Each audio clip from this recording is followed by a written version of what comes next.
it is. Stelios! I figured it was a matter of time before you came around. Don't mess with my hurricane. Well, there's two. We could have one each. Yeah, no, I've been working on that for a week. I'm bringing it into the Gulf of Mexico. Nice. Leave it. Yeah. Yeah, they love the rain here, haven't you heard? Well, they've got enough boats. Yeah.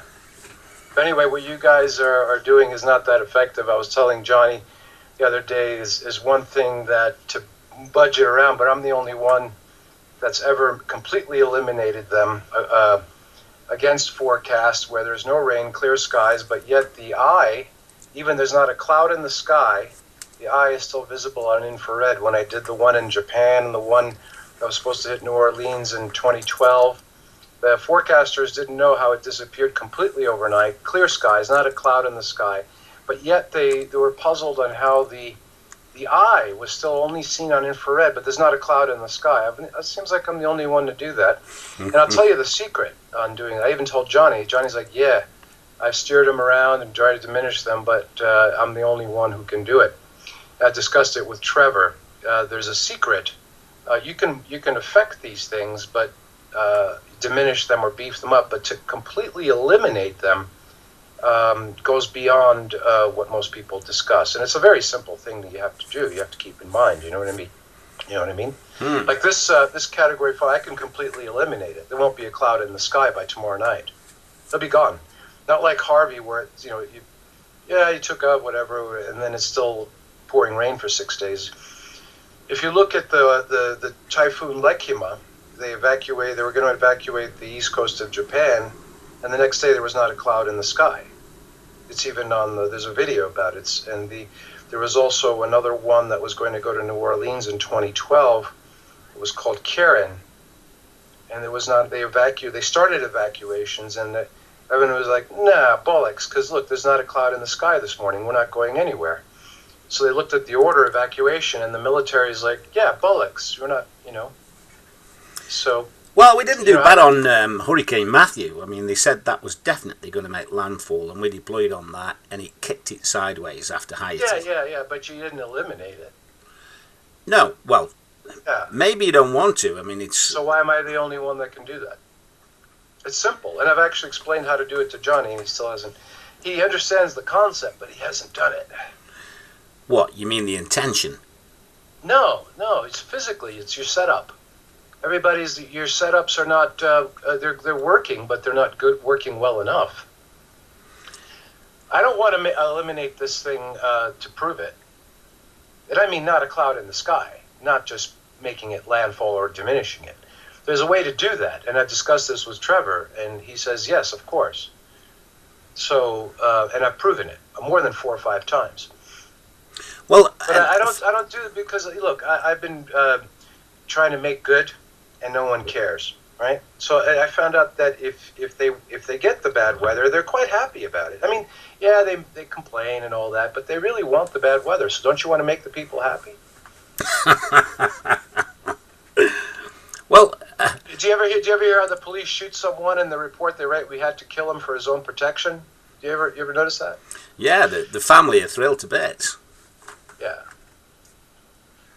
Well, yeah. So how you eliminate? If I eliminate these 2 storms, then it goes all that work I did, and all the people in Florida and Texas and Louisiana are going to be very upset. They do want to be flooded out, right? Well, the news media. You're saying the news media could do with something to talk about. Yeah, exactly. It's like the girl in the back seat of the car, the teenager. No means yes, yes, yes. I don't know whether to say no or yes. So, coming back to Trevor then, obviously he was into drought killing. What about the hurricanes and typhoons? In fact, I haven't seen a video of Trevor hitting one. I have paperwork from him that he sent me regarding on his approach to hurricanes. I've shared it with Johnny. I just read it to him. I have his own... I have boxes of stuff that he sent me. So yeah, okay. So he says this is stuff that has never gone out, and I said, well, should it go out? And he says no. And I said, well, if you die, should it go out? And he says, well, I'm dead. It doesn't matter. So, Right. and I don't mind sharing it because you know me, I don't like keeping secrets. Right. So I did ask for a bit of Trevor's just for posterity, to be honest with you. It wasn't about the content; it was about the. Well, here's the thing that Trevor didn't understand about that. I said, you know, the weather is caused by the Earth, and well, not. You know how you make is a sandwich if you just got two slices of bread, or it's just two slices of bread. The minute you put something in between the two slices of bread, now you've got a sandwich, right? Mm-hmm. But what's the difference? It's still two slices. Right? Two stacks of bread is not a sandwich. So the thing is with Trevor, he didn't know how the Earth works. If you meditate on looking at long-term, quick, rapid water vapor maps, it almost looks like the clouds are coming out of the ground or the mountaintops like plumes on a steamship, doesn't it? You ever notice that? Yeah, they look like mini volcanoes. Not always, but you'll see it typically over the mountaintops. It'll look like no different than plumes on a steamship. Well, the last one, Harvey, in the Gulf Stream, when it parked up, it was pluming and pluming and pluming out of the Gulf. Right out of the water. Yeah, but we have there is a microwave. Plume is an exhaust. No, forget about it. Just look at it like a child. What do you see? You know, what do you see? A plume is an exhaust, right? Just look at it from why does a steamship give off a plume? Because that's the stuff that's being shot out of the engine room, right? Yeah. Okay, well, Trevor didn't know that the Earth is hollow. He's heard about it, but he doesn't know that earthquakes are caused by water. And the condition of the water underground determines the condition of what happens on the surface on the Earth. And I'm not talking ethereally now. I'm not talking about springs and things and gushers. You know what I'm talking about? Yeah, when me, you, and John had a conversation that declination, you risk earthquakes because of the water in the Earth. Affinity. The water, okay, here's the other thing that people don't understand. That's why when they dig wells very deep, they've got, not for the public or municipalities, but there have been wells that go down 10, 20 kilometers, right? You've heard of the deep bores, you know? Yeah. And they put the bore in there, and there's no water coming up. And then an hour later, it comes up without being pumped at all, at 800 liters a second. Right. And they don't know why. Well, if we tapped into it, why isn't it coming up? And this is the reason why. You remember as a young child drinking a lot of water, and I mean a lot of water to excess, and jumping up and down and hearing the water slushing around in your stomach? You ever remember that? Yep. Yeah, but if you jump up and down about a minute or two later, there's no more slushing. But why? You ever notice that? It stopped slushing. Why? It's still there. You remember that? You can do it right now. I wouldn't suggest, as you get older, it gets painful to overdrink, right? Yeah, it gets painful to jump as well. Yeah, so what I'm saying, if you could recall, if you waited at least 2 minutes or 3 minutes or even a minute, you jumped up and down and there was no more slushing, but it's materially it's all there, isn't it? It didn't go anywhere. Well, the so slushing, why is there no more slushing? The hearing of the slushing, the sounds because of the air content around the water. No, or the feeling. Someone could put their ear on your stomach with a stethoscope. You could hear it in the stomach or the intestines. So why isn't it slush? Because the water goes into a gel-like state when the ethereal flow in the body grabs it, right?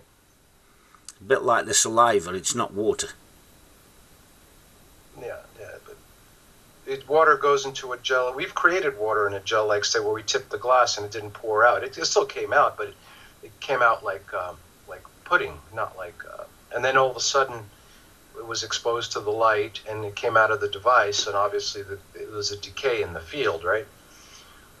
I had a guy he's on the internet who talks about he was a doctor at Area 51 and he saw it and he ran out of the room like a baby.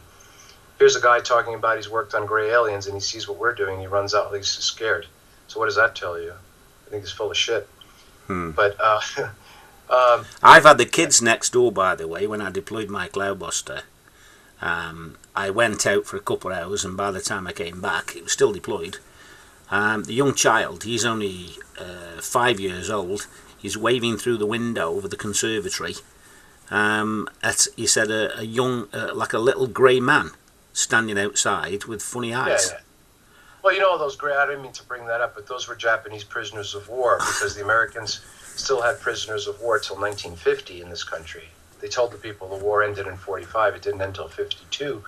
You could evidence that by looking up what's called the Treaty of San Francisco. And they called it the Treaty of San Francisco because a historian seeing that in a catalog won't think that it's the actual peace treaty with Japan because it says bloody San Francisco, right?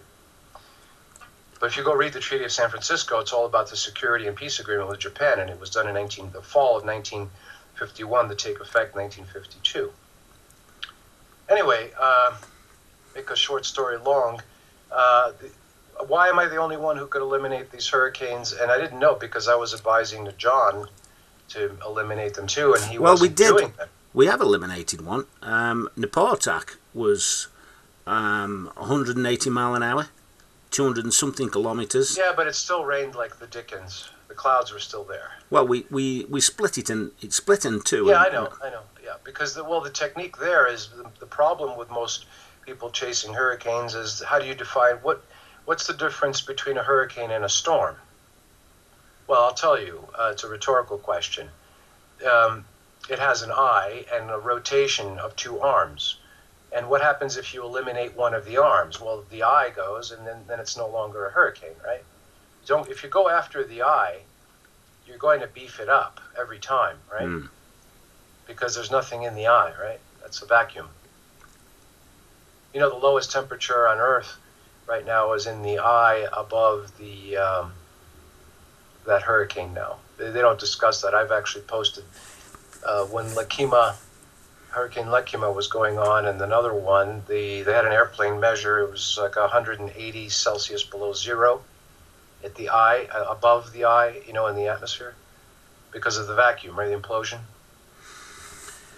So anyway, what I'm trying to say is you can just budge a hurricane, not by aiming at the eye, but aiming at the center of one of the arms or start at the extremity and come in, and that's where that one in Philippines work.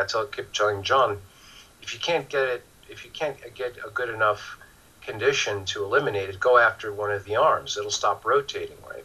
You need two arms, right? Well, I've got a translator in Florida, and it's incoming topside. Slow. Yeah, Slow. but I mean the rotation arm to the north of it. She's been hitting there. That's okay.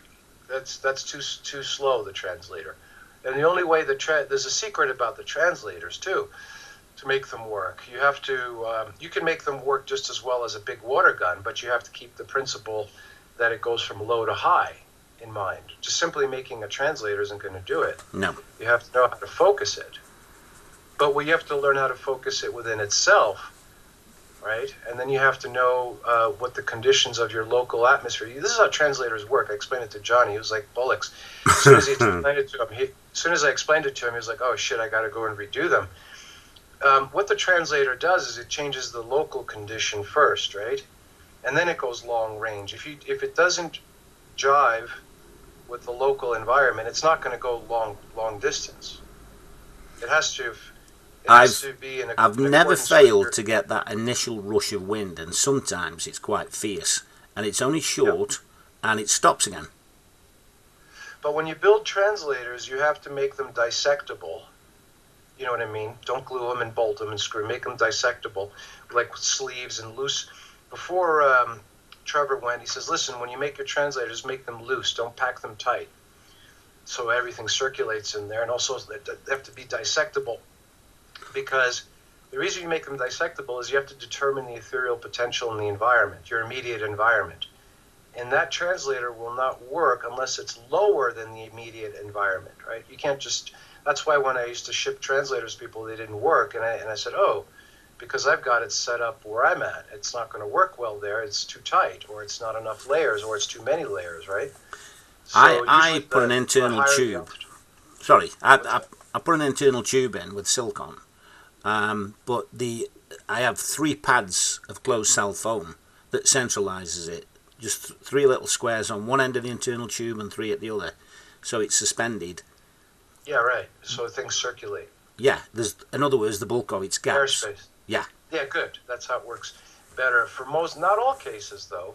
Not all cases. Well, I was invited to a festival where there was 5,000 people, and even some doctorates were taking the piss out of me and saying, "Oh, you're the man that can stop the clouds, then, are you?" And I said, "Well, what have you heard?" So he was a bit sarcastic, and I thought, right, Lexon knows how to run the translator. So we set it up, and I said to the gentleman, I said, pick a spot. He said, "What do you mean?" I says, "Pick anywhere in the sky." And I told Lexon how to do it, and he did it, and within 10 minutes we had a blue hole on a massive black cloud, 2 miles across. I said, "Pick another place." I did that one. I said, "Right, now it's my turn. I'll join them together." And the weather forecast was rain all day and cloud, and we had 9 degrees higher temperature than forecast. This guy was gobsmacked. He apologised to me. Oh, good. Oh, yeah. So you were able to perform. And yeah, thankfully. And he apologised to me on a video. He came up to me and shook my hand. He says, if I hadn't seen that with my own eyes, he said that I would never have believed it, ever. He says, but that was amazing. Yeah, good. Yeah. So, are you going to tell us the secret, yes or no? Yeah, but not now. I want this to go. I want this baby to go. Feed it some popcorn. I want it to go, go, go. They haven't had a miserable storm in years other than Harvey. Yeah, after I'll tell you after the season is over, because I'm brewing another one up. Last night, somebody called, "What are you doing?" I said, "I'm making another storm behind this one." And he says, "Really? How are you going to do that?" I said, "Well, this is how I'm going to do it." And this morning they have another one, Jose or something, forming. And I'm going to form another one in the Gulf. If you go look at the Gulf, one brewed up real good yesterday, but it's too cohesive. You need to have them too far apart. If you look at the 24-hour of the Gulf, you'll see a huge brew up right there on the east coast of Mexico. Huge. And then it dissolved. It was too much cohesion. So I reckon we were bringing 3 of them. We were hitting it to bring rains up to California, which they were partially successful. Yeah, I'm ignoring all that. I just want, this is the time to make hay. This is the time to poke a stick at the equator. Basically, all I'm doing is poking at the equator, and because it's such a high potential, right, when you think about the potential of the equatorial, anything you do is going to be lower, right? Right? But if you're just out and about, mucking about, you're not always going to get it lower. But if you aim at the equator, it's very difficult to get a potential higher than the equator. So anytime you aim at the equator, you're just going to be poking a dog in the nuts. Yeah. So this is great. I mean, Now, so what I'm doing, I'll tell you, is I'm blocking the streams from west-east. So there's no way the jet stream can come and interfere. And I'm also poking at the equator. So in other words, I'm aiming northwest, west, and north and northeast. So if you could see it, It doesn't. The flows are not going west to east. They're just coming down central continent and then abruptly turning back up towards the northeast. No, there's no jet stream over mid-continent. No, the jet stream's high up. Oh yeah. That's the first thing I did, and then beefing up, because if you don't block that, if you start doing the equator, you might pull the jet stream down, because it might want to come, to where the potential is changing. So you want to block it first, and yeah. Okay. Just like Harvey, Harvey spent 3 days longer in Houston than it was supposed to. Duh. And the way you do that is by where I'm at, because it's downwind, aiming straight up, and they had tornadoes. There's no tornadoes coming after hurricane. Tornadoes are a completely contradictory event. That about 50, and the way you do tornadoes is by aiming straight up. But you have to do it very, very specific time of day. You can't just aim straight up and expect tornadoes. If you just aim straight up all the time, you'll just get a drought 5,000 kilometers down. Right. Tornadoes are the easiest thing to make. You just tell me where I've got a 400-mile range accuracy. Which sounds like a big distance, but it's not bad. Well, I did say to the team, I'll ask Stelios for some suggestions. So for what? But be specific. What are the suggestions? Well, we're looking to limit the damage. We've got friends that don't want. There's no damage. Yeah. Well, we'll see. I've got friends and family, not family, but I've got friends with family.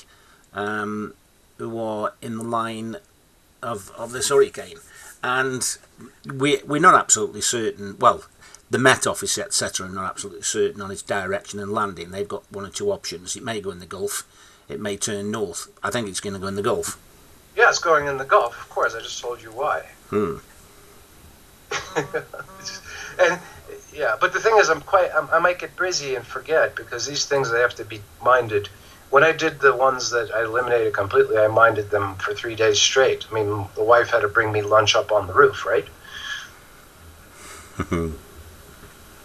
There's a very you know what radionics is, where you rub your finger on a rubber pad, and when it gets really grippy, you know you've got the right frequency.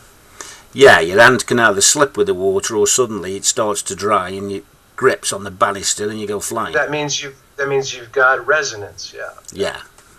Yeah. There's a how do you gain resonance with a water gun? You can't just aim it in the general direction. You know, a millimeter. You could have a 5 meter long water gun, and a 1 millimeter to the left or the right or up and down. You'll grab it. Do you know how to determine when the water gun is making resonance? I've explained it to Johnny. He says, "Oh no, I just haven't been able to get it." And I'm like, "Yeah, it's because you set up." And he says, "Yeah, I can't do that kind of setup here because he's on the ground. You have to be up on the roof to be able to do it." That's the key. Why? What's up on the roof that makes it different? That 10 feet of difference doesn't make a difference, you know, because Trevor proved you could be underwater 4 decks of a ship with a spider and it still affects the weather, right? Yeah. Yeah, so... And that guy that John was talking to, he's a physicist. His father was too. He goes fishing and he drags 3 different sized tubes behind his boat in the water, and he's always got decent weather. Yeah, or when he didn't have decent weather, he got decent weather when he brought the tubes. Yeah. If he didn't bring the tubes, he wouldn't get what he was looking for, right? No. I've got... So tell me what you want to do, and I'll tell you if I'll help you or not. What do you want to do? Well, you want to let it enjoy itself. We're looking we're looking to let it enjoy itself, but stay out over water. Okay. Well, you don't want that. Well, at the moment. What do you want? What do you want to do? Tell me specifically. I've got a team of people with translators. Some with 5-6 foot translators. Some with 20-inch translators. Some are in Florida. Some are in California. Some are around the Gulf. You're going to have to tune those translators, just like a guitar. You know anyone who plays an instrument and they say, "Hey, yeah, Harry, play me a little," and they'll just grab it and they don't start playing. They spend about 5, 10, 30 seconds tuning it. Right? That's more important than the song. I've got 18 guitars. Well, I've got 17. I've sold one. Yeah, because every day, the neck's got tension on those lines and the strings, and the strings will pull, the neck, twist it or shorten it or lengthen it. Temperature changes, the moisture changes, and the wood bends, and yeah. So what isn't the translator an instrument? You've got to learn to tune them. Yeah. You tune them on 2 axes. You only have 2 axes. Actually 3 axes to tune it, but it's the 2 axes. You turn the translator on itself. And the last time I was explaining this to Johnny, he had to go with the wife out to a restaurant or something, and I don't know. It saddens me that I've been talking to so many people so long, and I'm the only one who can successfully eliminate these things, and I mean completely eliminate them, not just steer them. Well, I'm game for it. If you're willing to teach me, I'm willing to listen. Seriously. But if you're free later, I should have rang somebody at 7 o'clock. What time is it now? It's only 8 o'clock. Yeah, I mean, part of me is like, maybe I should go out and just eliminate it completely so there's nothing there, but not even a cloud. But then why? Then you're going to be depriving the people on the ground of a disaster. They love that. So... Well, somebody asked one of the elites, "Why do you modify the weather?" He says, "Well, because we can." Yeah. Remember, you've got plausible deniability on your side, right? Someone blames you for making a disaster, you just say, "Well, come on, only God can control the weather. What are you talking about?" Yeah, put me in court and I'll take a 9-inch translator and say, "Well, you show me how I did it." Yeah, but there is no court.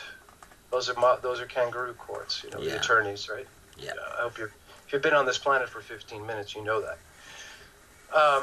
No, I think this is either way. Give it a thought. Give me some. If you give me specifics of what you want done, you can't just say. That's why I tell people I'm not being an ass or anything. Think about what I'm saying.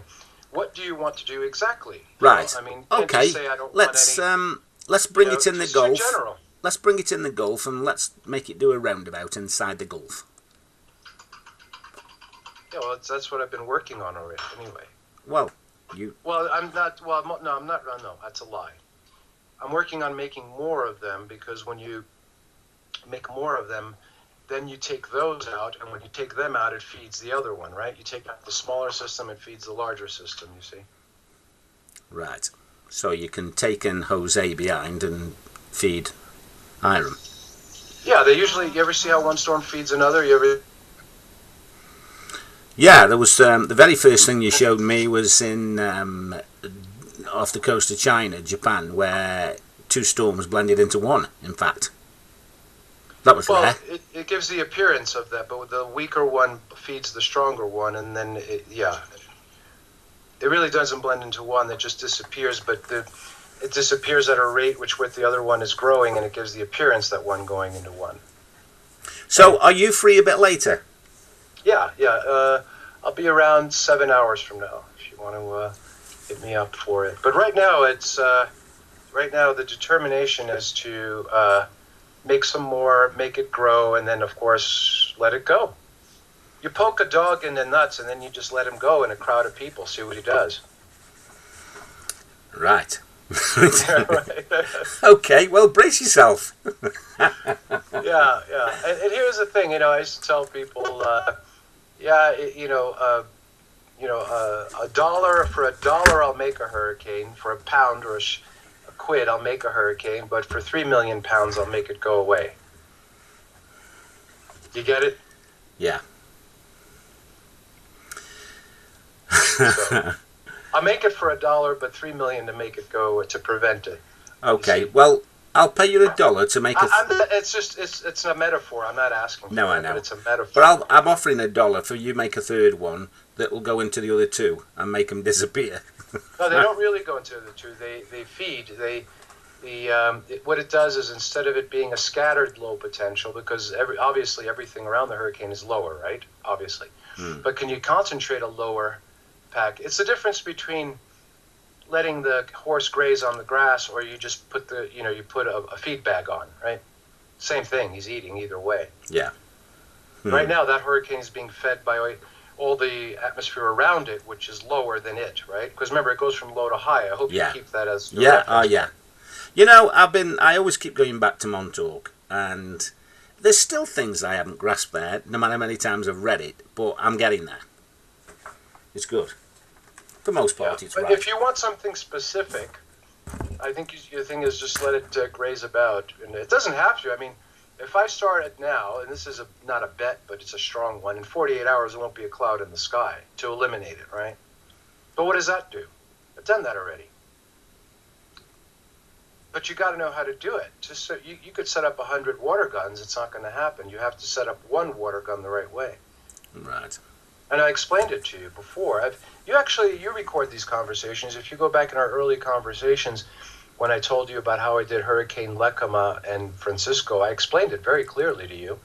And Johnny was there too. And I asked Johnny, I explained. He says, "Yeah, but would you please go over it again?" And I did. And he says, "I don't remember you saying that." I said, "What's going on? Are you guys that censored?" So now I'm just playing game. I could easily tell you how to do it. Well, it's not that. It's simple, but it's not easy.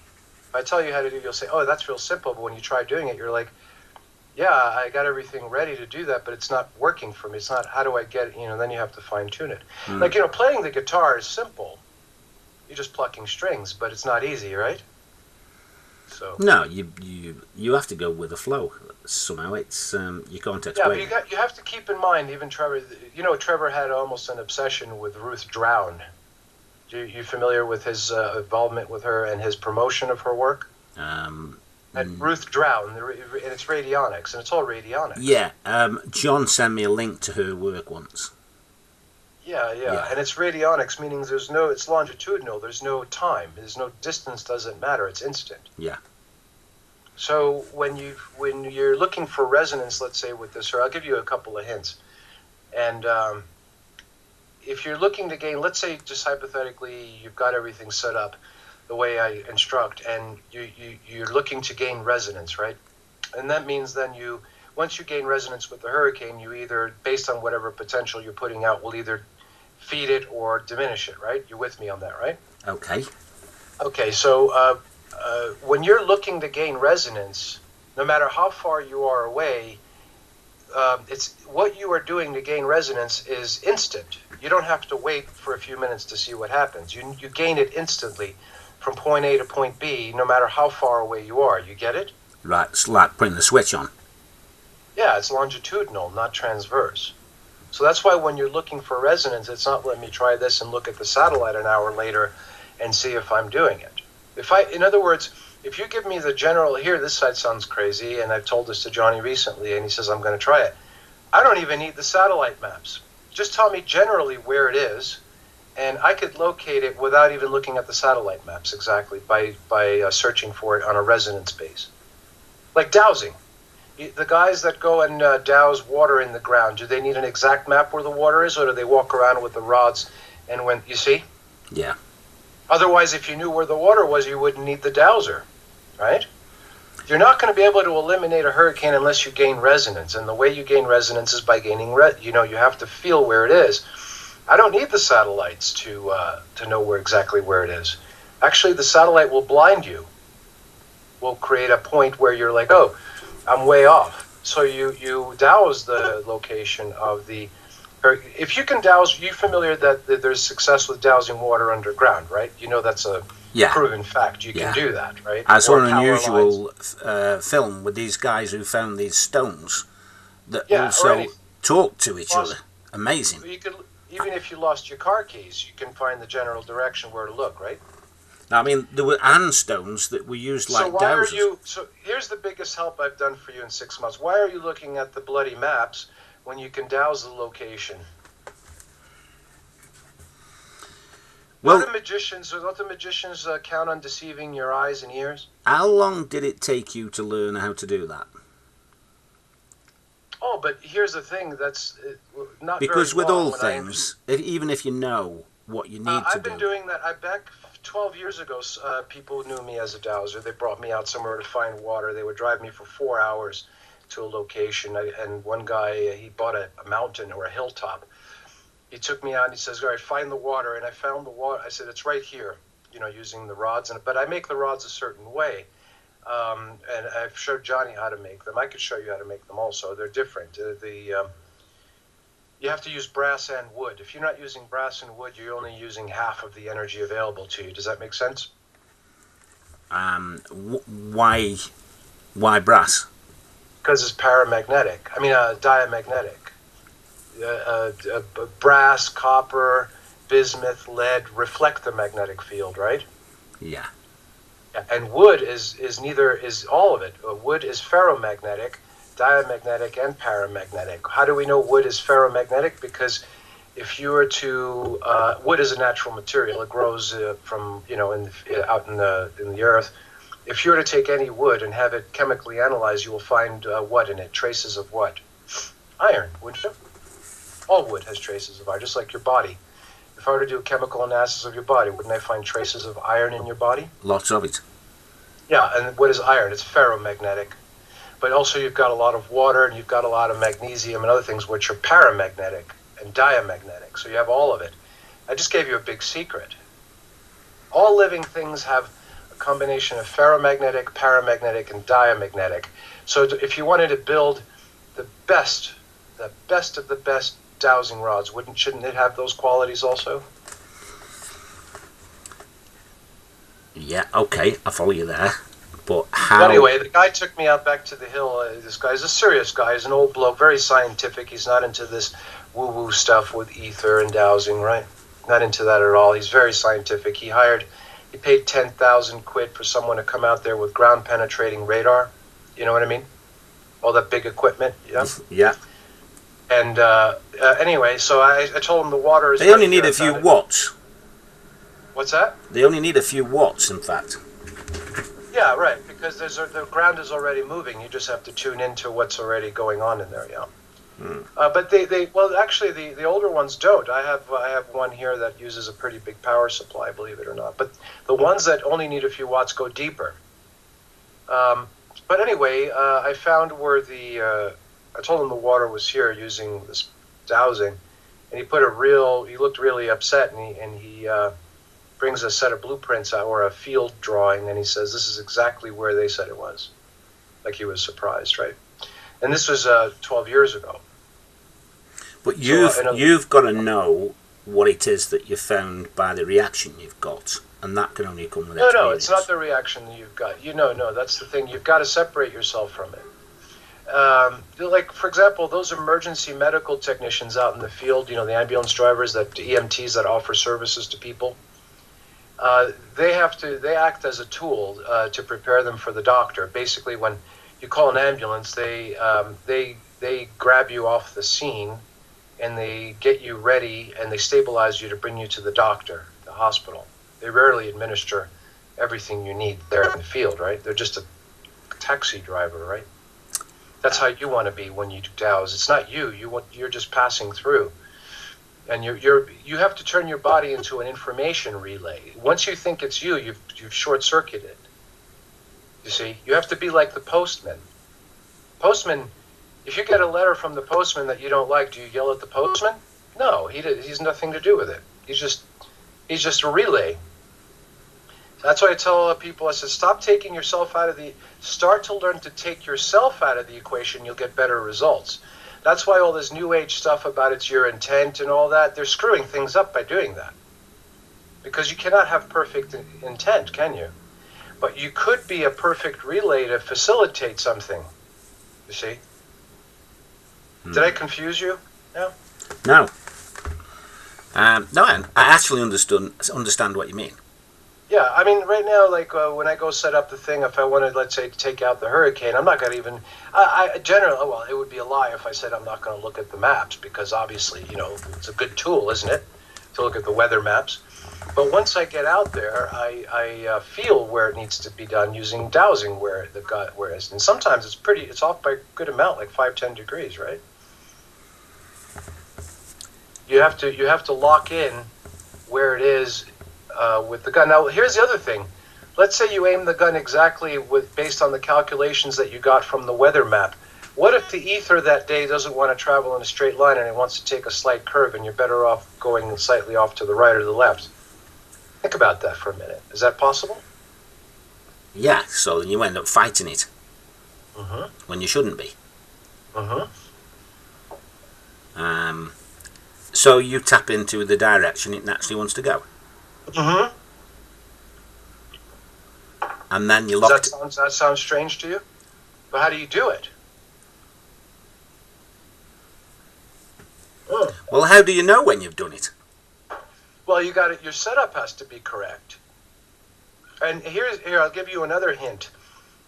Are you familiar with the real workings of Nikola Tesla, not what people wrote about him? What was when Tesla started doing his main ethereal, because Tesla was one of the greatest ethereal scientists ever.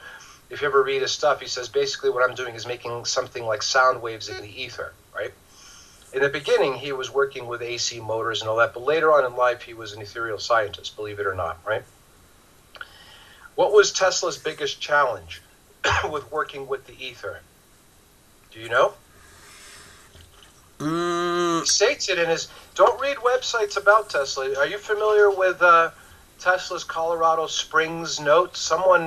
His notes have been published, and they're not popular because people don't really understand them. No, I must admit, I'm not going to guess. I'm out of my field there because I haven't read them. Oh, well, what was Tesla?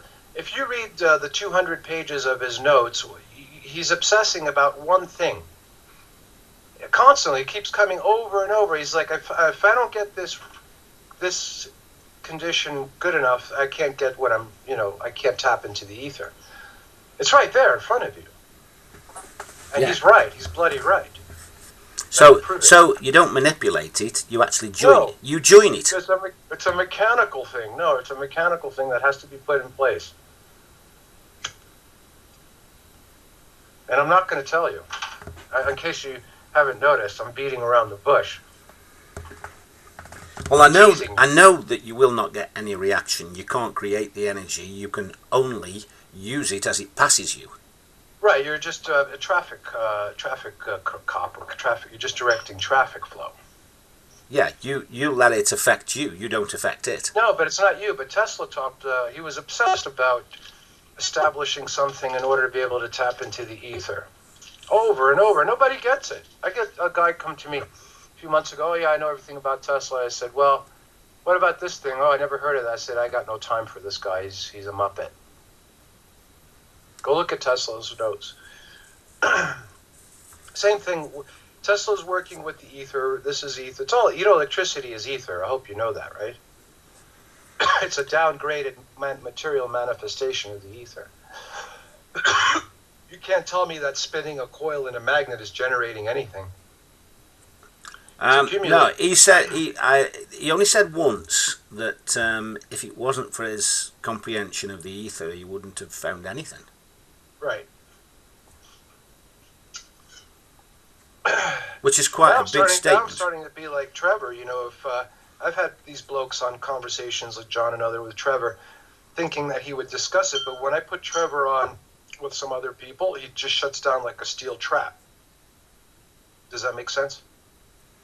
No matter how open he seems on his videos, have you ever spoken to Trevor? No, you missed that. Missed it by a few months. No, yeah. He died about 6 weeks. We were hoping we would have seen him.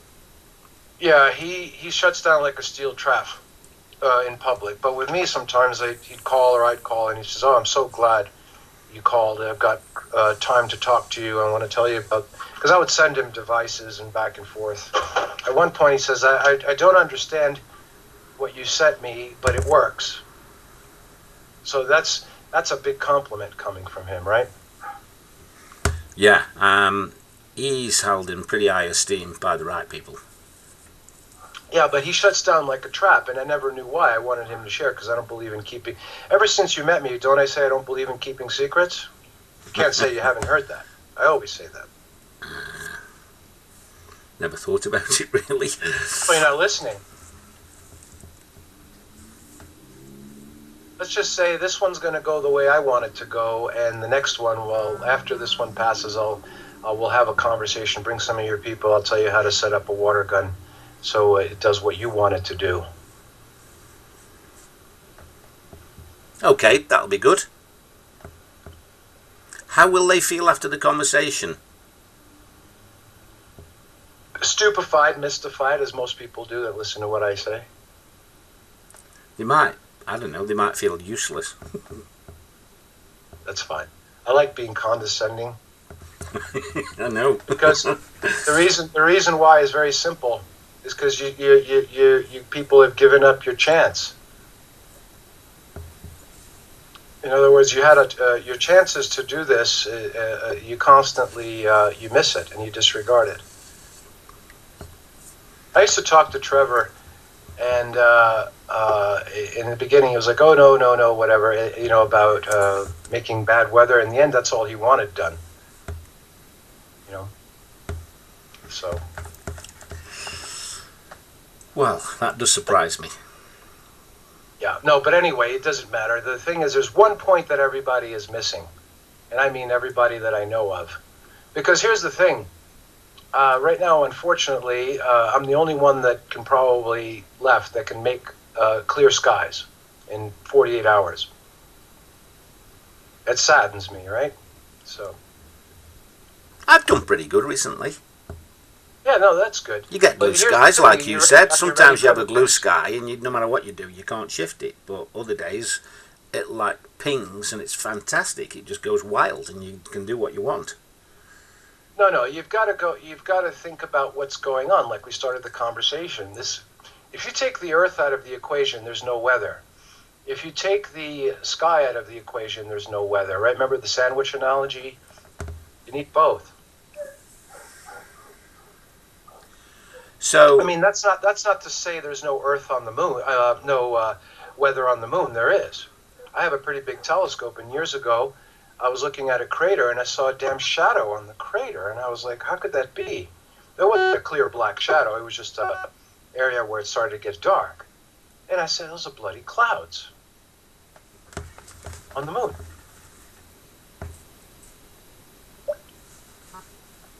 The moon has an atmosphere. I hope you know that. Yeah, I was reading it. I was quite surprised. And all planets have an atmosphere.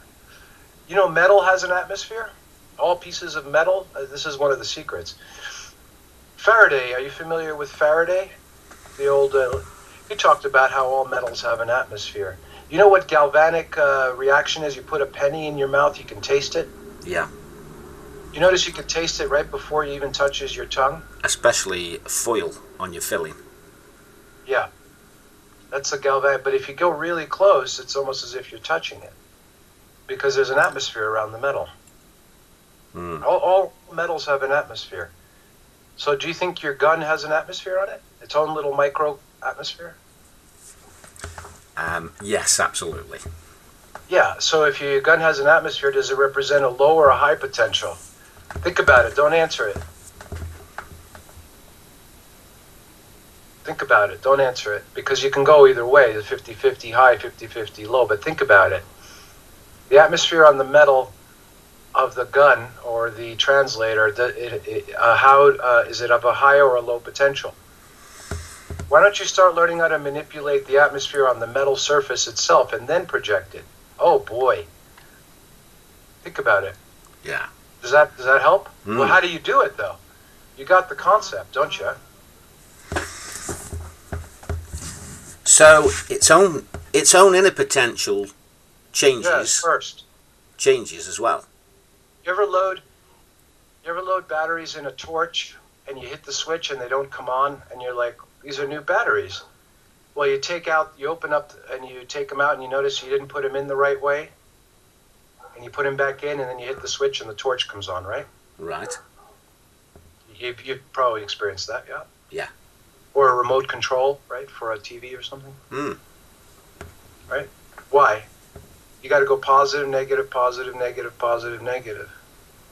If the atmosphere is negatively charged and your translator is negatively charged, are you going to be doing anything? No. No, there's no potential.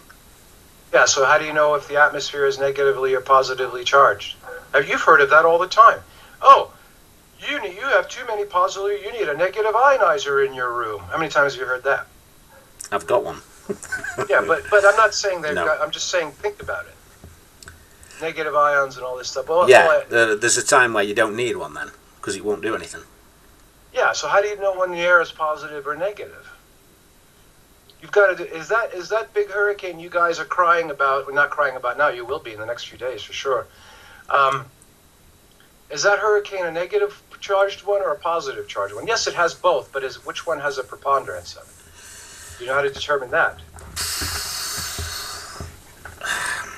I explain this to Johnny. You could ask Johnny. Now well, naturally, we would say it's a high potential etherically. No, it has nothing. Each 24 hours to determine the charge of a hurricane. How do you do that? Why? Why did I say 24 hours? You watch the. You ever notice? Okay, no, I'm going to stop it right here. So if you're, do you see? It's not simple, but you're missing one thing. The Tesla kept talking about. You're missing that one thing. If you figure out how to do that one thing, then you'll be able to. Then you could go to step 2, which is gain resonance, which you notice might be slightly off, right, from your direction. And then you have to also determine, is that a preponderantly positive or negative charge on that? And then you have to determine, well, do I want, I need to make my gun the opposite, right? Otherwise, I'm not going to be doing anything. I had this discussion with Trevor. It was one of his most recent discoveries. And he says, why are these 2 tubes marked positive and negative? Trevor asked me that, right? Well, we've had this conversation before, and we're calling it polarization. Right. But the thing is, each tube has a positive and negative on it, right? Remember, we talked about that? And yeah. You put Right. But then one tube, if you put, let's say you douse two tubes and you mark the positive, negative side on each one, right? You happy with that? You got it? Yeah. All right. Now you put the two tubes next to them, each other, and you'll notice that one tube, the whole tube itself, is positive, and the other tube is negative, even though they each have a positive and negative side. We never discussed that, did we? You're far advanced on like dowsing, because I tried. Remember, we had a conversation on dowsing, and even John, he says I could never get a reaction, although I think he does now. The last time I spoke to John, maybe he's right or wrong, I don't know. He said it's not that important to get the positive and negative, because eventually, once you've got your reaction, it sorts itself out. Right. Or is that wrong? No, yeah, but then what happened to immediate results? And then you're talking days and weeks, right?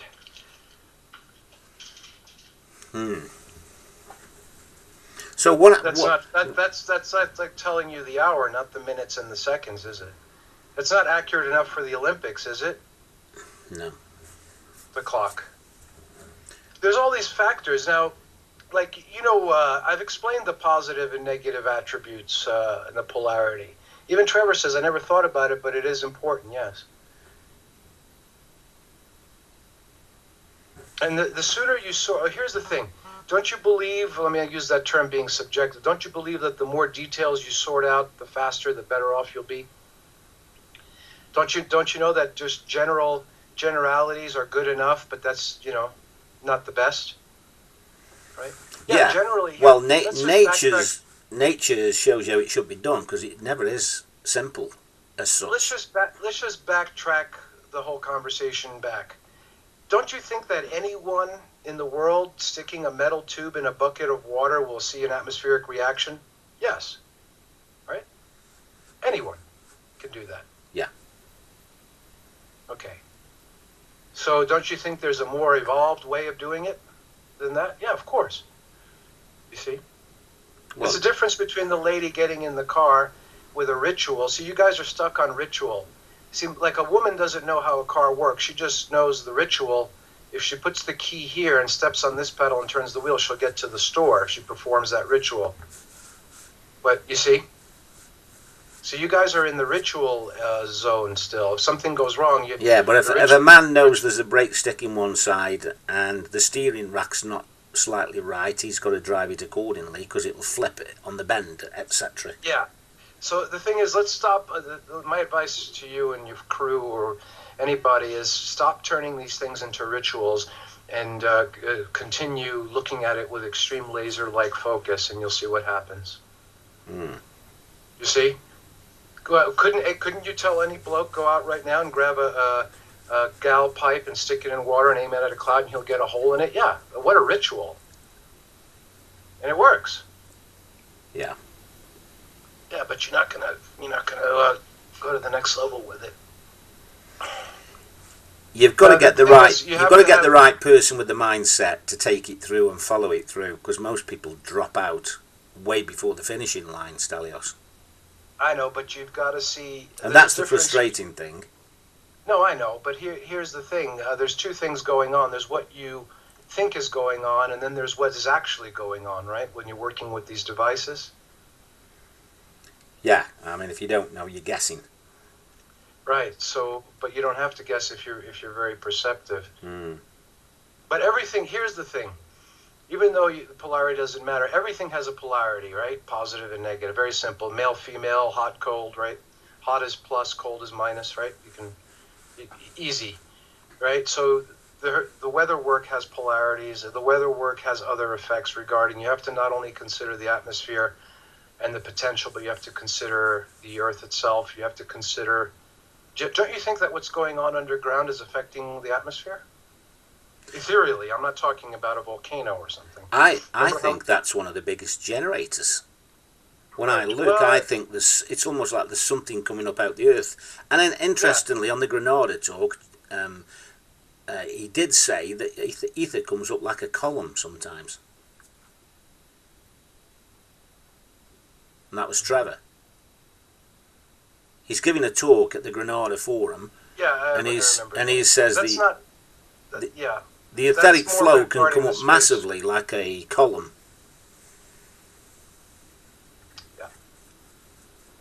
but here's the thing: you can go ahead after the weather how you want, but I'm telling you, with anything, whether it's cooking or weather work or carpentry or anything, the more details you consider and the more details you address, the better off the product will be, right?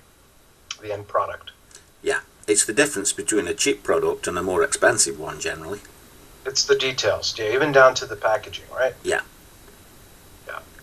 But I'm telling you right now, the way the guns are being done is not to their maximum. The weather guns. The translators, I think you're doing well because you understand that you should keep them lightly packed and you should make them dissectable, right? I think you've got that already, yeah. The ones I've been making and shipping to people are pure 2mm stainless steel marine grade, polished inside and out. They have a second tube inside with about a 3mm gap and one layer of silk around them. The outer's insulated with a lacquer, and they do perform exceptionally well. I've had amazing feedback from people say, Harry, this is incredible. Yes. But my biggest problem has been getting people to comprehend why they're doing what they're doing and why it works and why you have to change. You can't just point and hope. But right. They get it in the end, you know, as best as I can teach them. And I'm not a good teacher, Stelios. I know about 10%, if that, of what you know. That's my big frustration, to be honest with you. I wish I knew more. Part of it's my own fault because I should research more. But no matter how much research you do, it still doesn't answer everything. No, because most of your research is going to be done on the stupid rectangle, right? You know what I mean by the stupid rectangle, right? The computer, right? Yeah. Step back. What does it look like? You in front of a device right now? Yeah, I've got a widescreen computer. Yeah. Don't you see a rectangle with stupid shit on it? Yeah. It's got your picture. Let me see what's showing. I don't think it's my picture.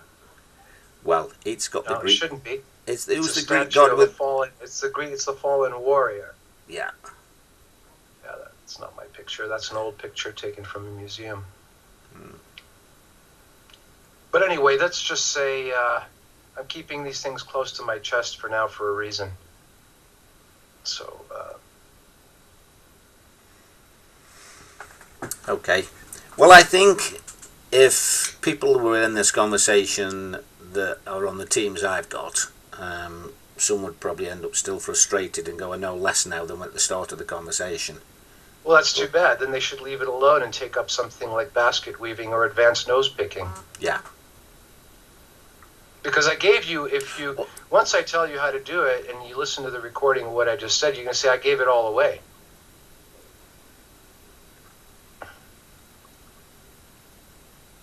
You see? But I can't make you do it. I haven't got loads of recordings, and one time obviously you don't want recordings done, and if you want, I can record this. But no, okay, that's fine. But here, when we first started discussing the guns and the translators, maybe our first or second conversation on the how-to. I remember we had an introductory conversation because I'm very methodical. Yeah. Like if I'm going to have a discussion about cars, I know that I have a very standard speech of the state of the art, and I'm going to give that away to the person within the first conversation or second conversation. Then if I notice after our 5th or 10th conversation they still don't get it, I just walk away because I gave it to them already, right? Yeah. So in our second or first conversations there, when I told you about setup of the water gun and various other things, I was very emphatic about how to set up the water gun. And but here's the other thing: even if I told you how to do it, doesn't mean you can do it. You're not physically you're in this. You still have got the house and you're doing it in the backyard and all that, right? Well, I've converted my loft. I've got a loft upstairs on the 2nd story now. Oh, I remember. Yeah. Yeah. Where the roof line is visible, right? Yeah. Or evident. Yeah, the rafters. Yeah. Yeah. There's more to be done with the weather stuff. I think I need to do a recording. You know, I have that website, Uncommon Radio. I have archives on there. Have you ever gone to that? Uncommon. Just put in uncommon radio on a search, and if you put in uncommon, Yeah, uncommon I have. radio, I was. get? First site. It's the first site that comes up. But you don't do the radio show anymore, do you? No, I do. I'm going to be doing like a private thing, and I've got this guy in Tasmania right now that I've just been giving a few pointers to. He's on the Chatango. There's a chat on that, and he's in Tasmania, and he says, boy, he wish he could make some rain. And I said, get yourself a gal tube and wrap it with some organics. And you mentioned you have birds, and people that keep birds in cages usually have those little mirrors in there. You know what I'm talking about? Birdcage mirrors? Yeah, sometimes the metal. Yeah, or the round one. I said, get 2 of those, put them back together. So he went down, he left Hobart, which is Tasmania, the southern part. He found a east-west road, and he went down. There was no rain in the forecast, and he said he was going to do a second run. In the middle of the second run, an hour later, he said he had to put his windshield wipers on. So at that point, I told him, okay, since you've proven yourself, just with the slightest of hints and instruction, why don't you email me, and I'll start just giving you some more. Because if this bloke was able to do it with just finding a piece of gal pipe he had in the bin and a freaking bird mirror and a cotton T-shirt, he's ready. You know what I mean?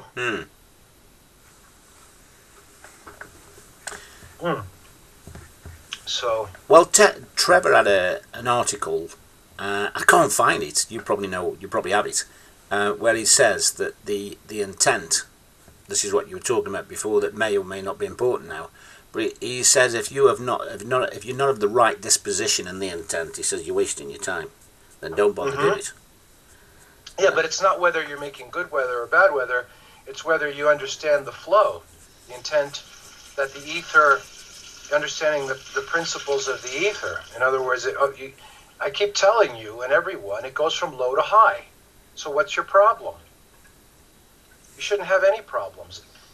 Yeah, yes, I do remember that. Yes, Greek, I know I've heard that before. Yes, but do you know it? Do you know it deep down inside? Most people don't. You could say it 10 times a day. It goes from low to high. It doesn't mean that you know. You know what I mean by knowing it, right? Can you see? Because it's counterintuitive. Yeah. We're taught that all potentials go from high to low. Yeah, that's what I tell all of them. I says this is where you've got to understand that, and it says it on the Montauk page as well, that the etheric flow is from low to high. Right, but can you internalize that? Can you wrap your intent around that? I'm not talking about these new age idiots. You know, if I intend good wishes or whatever, I say, oh please, keep your good wishes away, because every time you intend good wishes, bad things happen. So why don't you stop? Yeah, I'm going to send you my love. No, please, not. Yeah. No. Don't, just keep it to yourself. Give it to the guy next to you. I don't want it. Yeah, so low to high, low to high, low to high. So now you've got to know how to keep generating the low. No, you're not generating anything. You're creating, what you're doing is you're splitting the potential. It's about dividing it.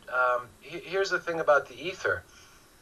Do you know the ether is flowing in from outer space to the Earth, right? It's coming in from the southwest of the planet. So it's coming in right over the center of the Pacific and over me, north of the equator, right there. That's why Wilhelm Reich came to the town that I live in. Right. Are you familiar with that? Yeah, I've seen it mentioned there, and Trevor mentioned the flow of the ether as well. And on the southern hemisphere, it comes in right over the Congo. Are you familiar with that? No, I've not heard that. Yeah, well, west of the Congo, yeah. Can you see that by looking at, don't they have those laid out maps where it's a flat view, equatorial view of the Earth? You can see it. I mean, obviously. Right. When you see the conveyor, the ethereal conveyor known as a jet stream go around the globe, you see how there's a point where it changes and starts all over again, and the rest of it represents a decay. You can see that where I am. If you look at the northwestern conveyor, you'll see that it starts over Tucson, Arizona, comes up to you, goes over Europe, and then it decays and it looks like it starts again in the Middle East. You ever notice that? I haven't, to be honest with you. Oh shit! You've got to. When you feed a baby, you got to notice where the input is and where the output is. You can't feed a baby through his anus. I'll be looking for that next time. Yeah, right. Where do you feed it? Where is it coming in and where is it going out? You don't strap a diaper on a baby's head. You strap it on his bum. So you're saying there's a change in the start and the finish of it, Of or course. in the reaction. Yeah. So it's not a constant, unending flow. No, we read Wilhelm Reich. Wilhelm Reich says, I'm going out to the southwest because that's where the ether comes into the entire continent and the northern hemisphere. Do you remember reading that on Wilhelm Reich's work? No, I'll have to find it and send it to you. Okay, I will read it. He could have gone anywhere. Why did he pick the high desert of the southwest? Wilhelm Reich at that time was a wealthy man. If you go look at all the stuff he built, you think he built that because he was a pauper? If you go look at Wrangler, Maine, he had like 5 buildings there. You know, do you think he was well endowed? I mean, he wasn't rich, but he could have gone anywhere on the continent. Why did he pick the Southwest? He says why. He said it several times. And guess what? I just happened to be here. You know, when I say Wilhelm Reich, you know, everyone is attributing Trevor or whatever, but Trevor basically always had Wilhelm Reich in the highest regard, you know.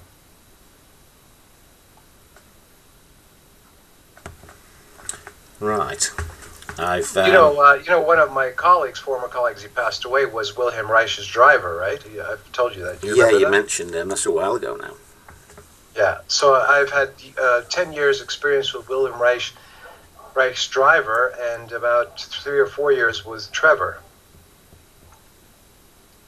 Now, I couldn't say I had experience with Reich because he died before I was born, but I had the next best thing, his driver. I mean, how much more personal can you get? Yeah. I thought you knew Trevor for about 10 years. No, 4 or 5. Oh, Yeah. right. Before he passed. Yeah. Like, yeah. I knew of him 10 years, more than 10 years. I mean, how can you not? If you find out about Wilhelm Reich and start searching online weather work, you're going to get Trevor in there too. And there's a lady that wanted to interview me a while back, and I mentioned Trevor. She goes, "Oh, I could get you in touch with him." And I said, "No, that'd be great." And he was very reluctant because everyone wanted to talk to him. Yeah. I was blown away when I just saw that first video. And I was ready for it, to be honest with you. I was in a disposition where I was hungry and greedy for something like that. That was weird. Yeah. Well, Trevor, here's the thing, and I haven't shared this with you. He sent me this thing about hurricanes and what his plan was to take out hurricanes. And he prepared it. Trevor was not shy about going to government agencies. You know, he actually applied for weather modification permits through the government. Are you familiar with that? Yeah, we mentioned that before. Yeah. Well, he was very much that of that mindset. If you're going to do something, just go ahead and go to the government, right? So he was preparing a government paper about hurricane abatement that he was going to send to them. And what spurred him on to do that was that he had read a report, and also from someone in the government, that the government was planning on experimenting using hydrogen bombs to eliminate hurricanes. I'm not joking. Sounds crazy, right? Yeah. So he says this is madness, right? So he started putting together a technical paper on how to do it. He never released that. I have it. So, and even Thomas Joseph Brown doesn't know about it because they stopped, even though they communicated, Thomas Joseph Brown did not take he lost his interest in weather decades ago, right? Right, so that it would obviously affect the electrical field as well. Oh, yeah, no, but Trevor has put together a whole plan on how to go after hurricanes, and he sent it to me because I told him I took out a bunch of hurricanes. He says, well, I'm going to send you something in the mail then. So, but I'm not using any of that stuff because I can tell you what the paper says. His thing is he's designing a new type of spider and translator, basically. It's what it's about, right? There's no guns, no resonance, all that stuff, right? Have you seen the the spiders or the design, the description of the design of the spiders that Trevor was making to go after hurricanes? Yeah, I've looked at the photos of them closely. Plus, one or two other people have made them. No, these are different. These are specifically for hurricanes. These are not the ones on video. Oh, right. Talk about an acid trip, right? I think those need to be shared, right? I've bought some sheets of galvanized steel to make a spider, but I was liaising with John first because he's made one. But he did have a problem when he fired up. He produced too much heat, and we had something like 25,000 fruit bats died. He rang me up in a panic, saying, "Shit, I've got a problem."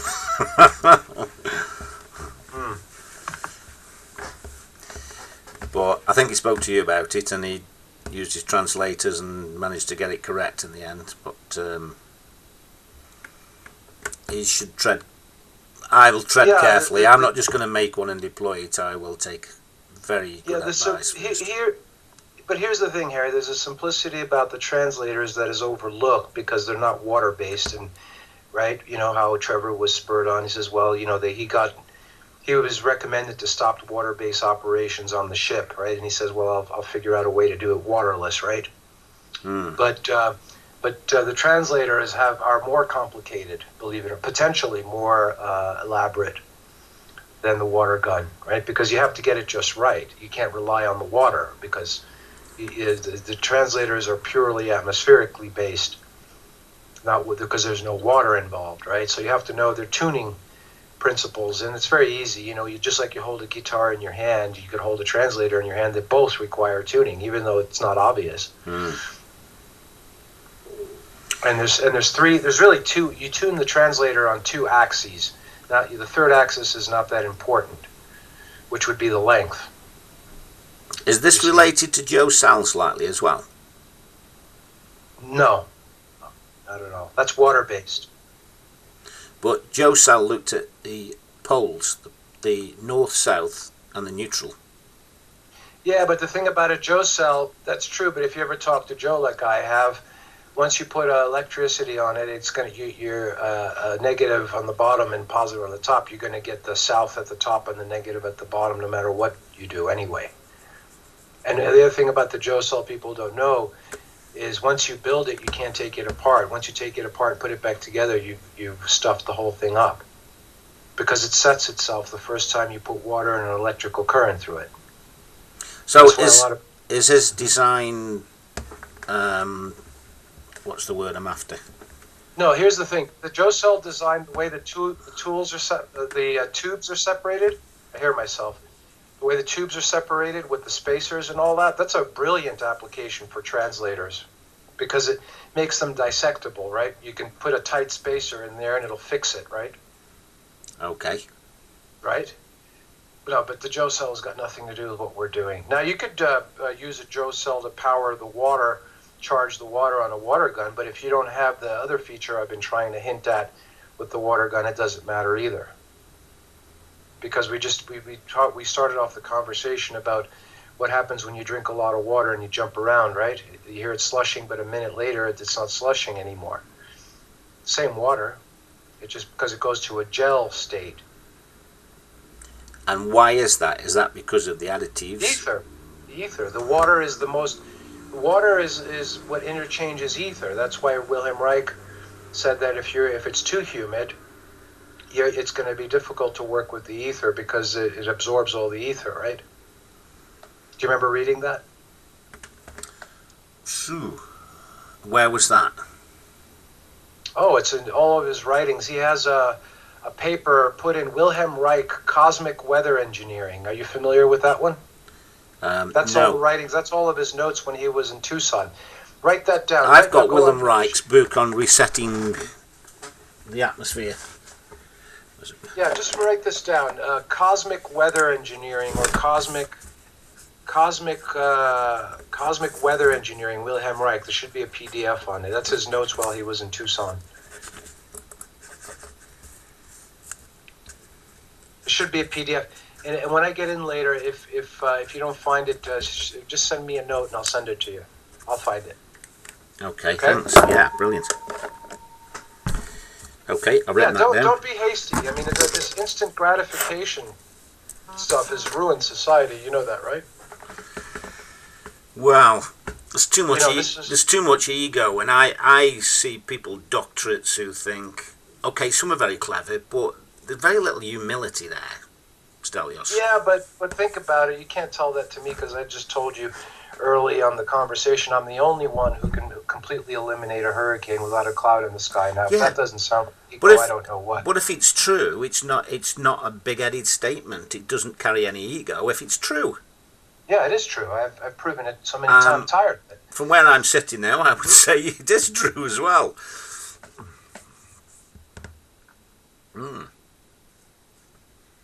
But I still can feel in my mind, for example, like resonance and frequency and things like that. I Yeah, but understand frequency- what you mean. It's almost like finding out where the energy isn't to find out where the energy is. Or to find out where the best, well, studying the surroundings. Because nothing's stationary. It changes all the time.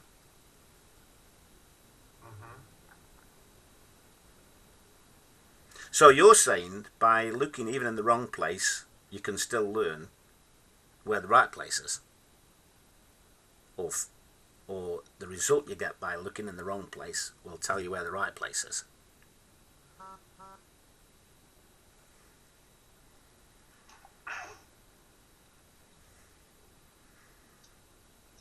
In fact, the answer is everywhere around.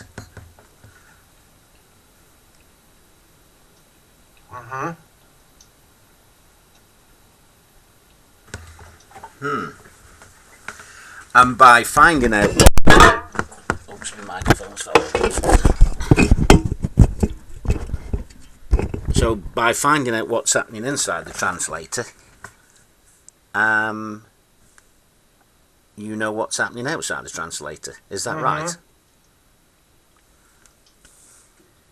Yes, because all metal, you have to remember the principle that all metal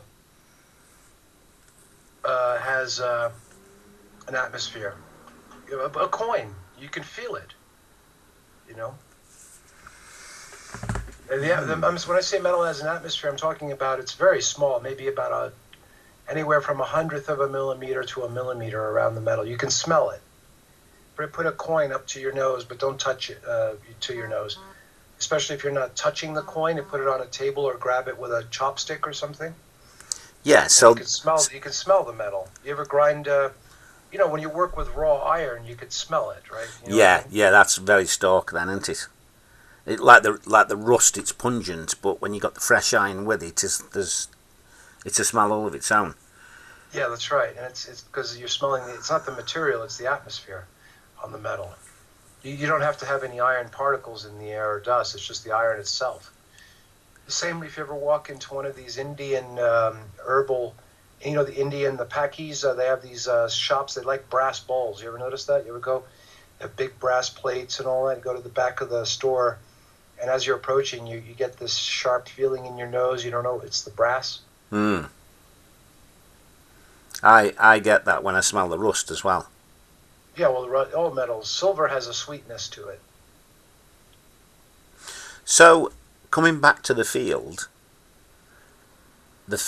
tells you what the reaction is to what's going on outside, and that field changes. Am I right? Well, it's just like the batteries in the torch.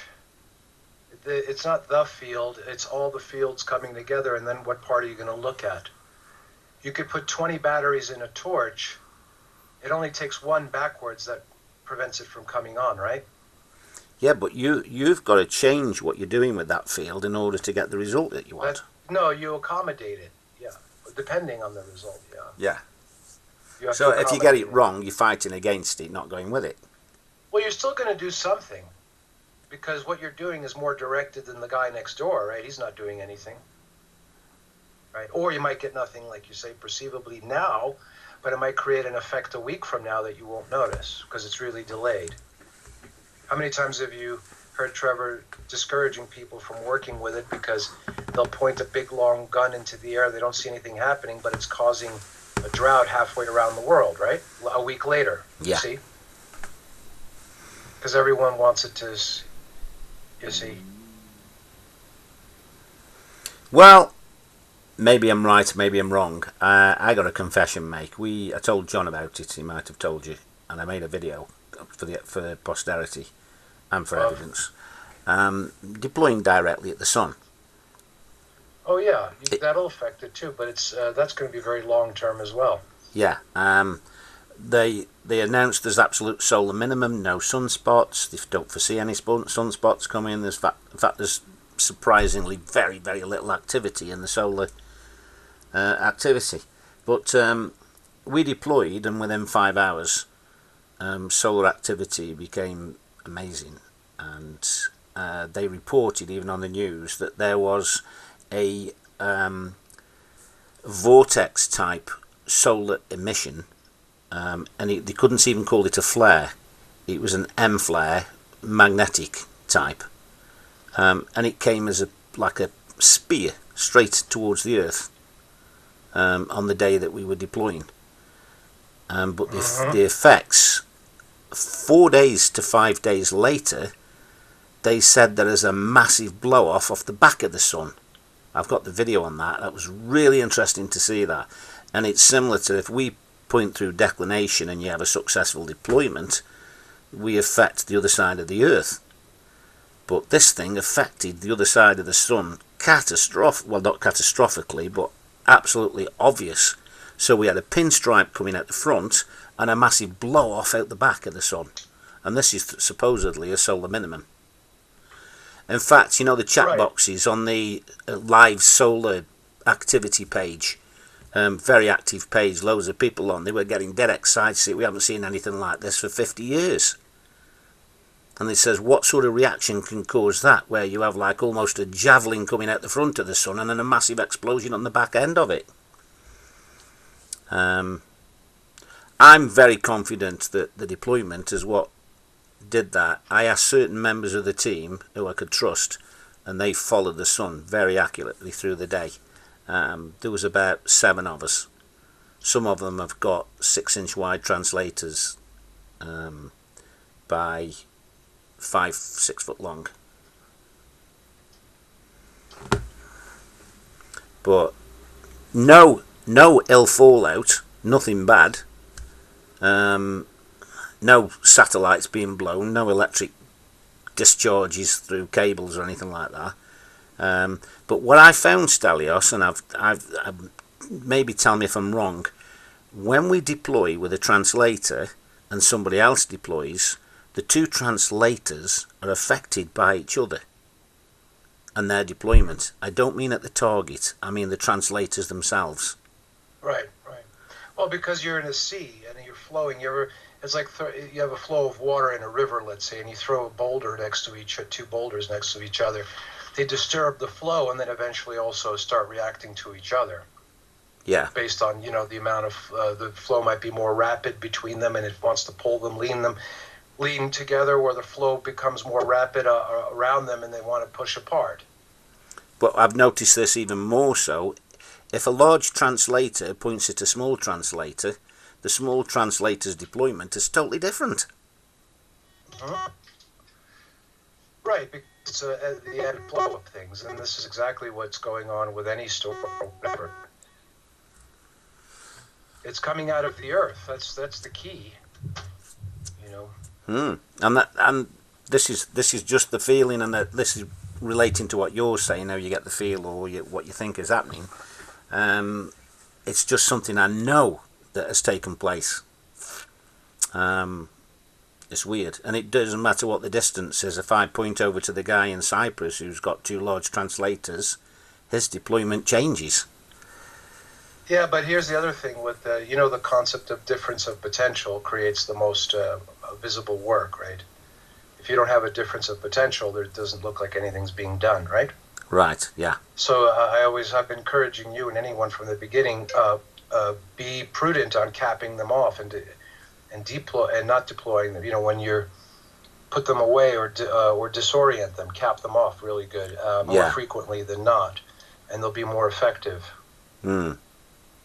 So you're saying I mean, they must be capped that's off? here's the secret. That's how I'm getting. I'm charging the system right now. It's I only deploy for about 5 minutes, 10 minutes, and I put it away for an hour or two. Then I come back and I deploy it again, and it's just like a bang, you know. Yeah, I've. Now that's why I say it takes a lot of time. If I've got things to do, I can't like right now. I'm saying I want to beat. This is form a couple of more right now in the current situation and beef it up. I may not be able to follow through because in 2 hours I've got to go do something for about 4 or 5 hours, and and then tomorrow I've got to tend to a bunch of things. I won't be able to do it. You see, so. But the translator itself has not changed when you cap off. It's the potential. Well, then it becomes an orgone box, just like the Reich's old orgone boxes, right? Remember? So in theory, putting it crudely, it does charge up. Oh yeah, it charges up, and if you want to prove it, stick something living in there, like a piece of fruit, or what I do is I take a cap.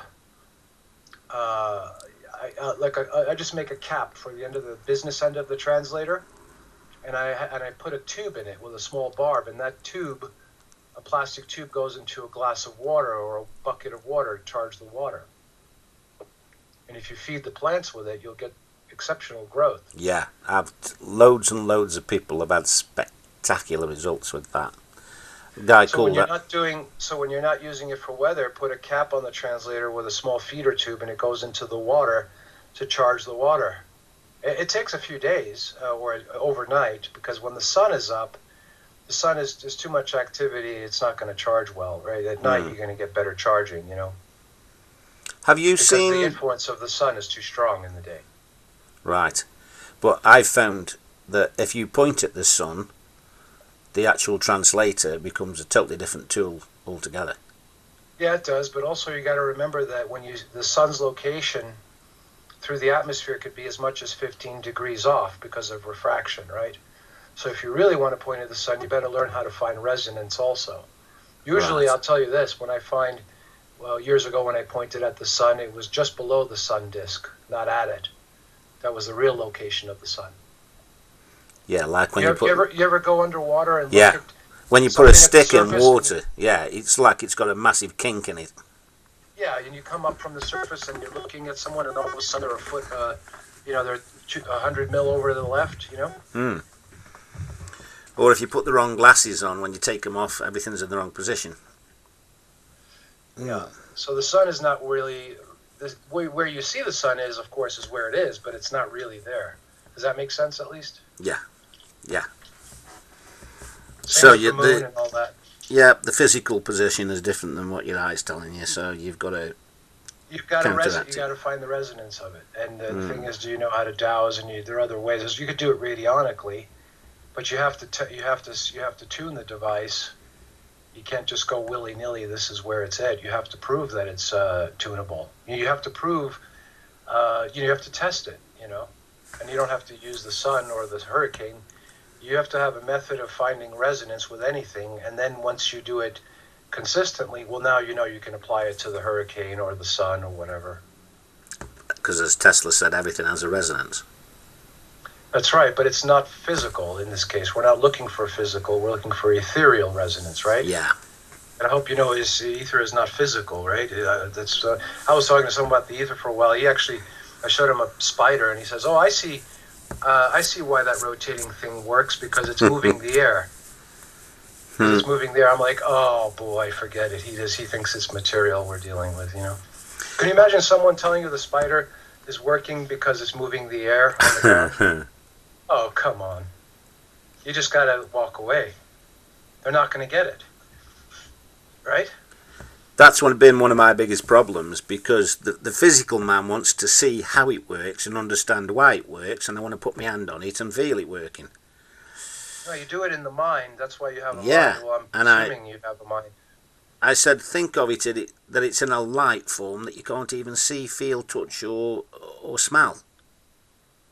But it's 10 times more powerful than you even think it is. But here's the other thing. Well, I'll tell you why I'm the only one who can eliminate hurricanes again. Because when most people are working with this ethereal stuff, they quickly forget that the ether is bombarding the Earth it's coming in from a direction. It's directional, right?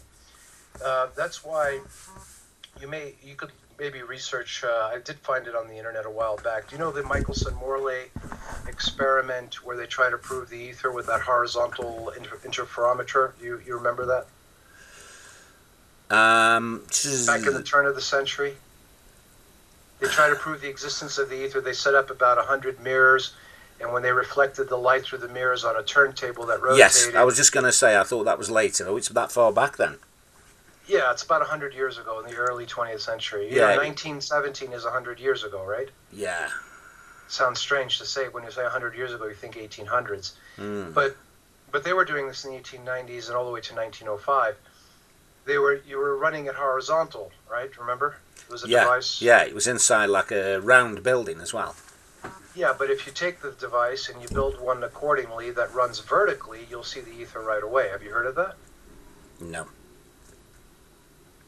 Yeah, go look it up. And now they're trying to. There's a guy in Italy that did it recently, and he proved the findings of the ether.